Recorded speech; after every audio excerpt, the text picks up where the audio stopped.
surtout pour réduire le nombre d'effondrements des immeubles.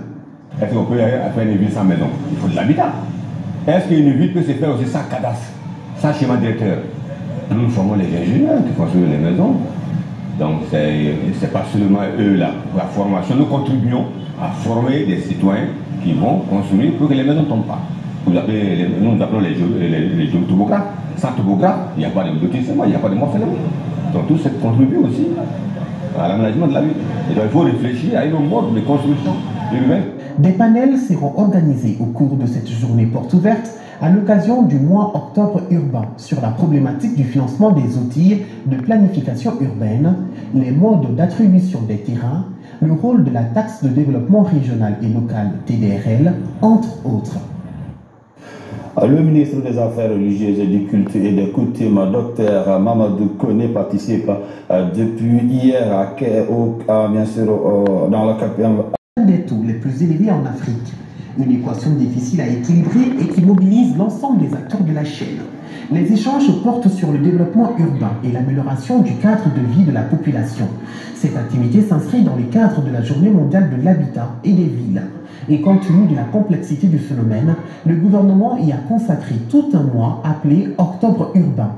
L'urgence est donc de maîtriser la croissance des villes qui constitue un handicap majeur dans son développement durable. D'où le thème des économies urbaines résilientes, les villes motrices de la croissance et du relèvement.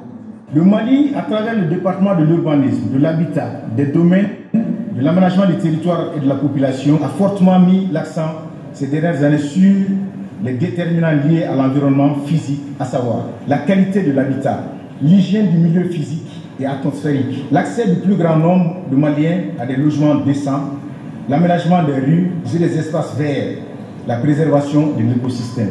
À l'heure de la mondialisation et dans un contexte économique souvent incertain, Bamako a aussi besoin des cadres bien formés et adaptés aux besoins de développement durable des villes. L'École nationale d'ingénieurs doit jouer sa carte à ce niveau, surtout pour réduire le nombre d'effondrements des immeubles. Est-ce qu'on peut faire une ville sans maison? Il faut de l'habitat. Est-ce qu'une ville peut se faire aussi sans cadastre, sans schéma directeur? Nous formons les ingénieurs qui construisent les maisons. Donc c'est pas seulement eux là, la formation. Nous contribuons à former des citoyens qui vont construire pour que les maisons ne tombent pas. Nous appelons les géotopographes. Sans topographe, il n'y a pas de lotissement, il n'y a pas de morcellement. Donc tout ça contribue aussi à l'aménagement de la ville. Et donc il faut réfléchir à une mode de construction urbaine. Des panels seront organisés au cours de cette journée porte ouverte à l'occasion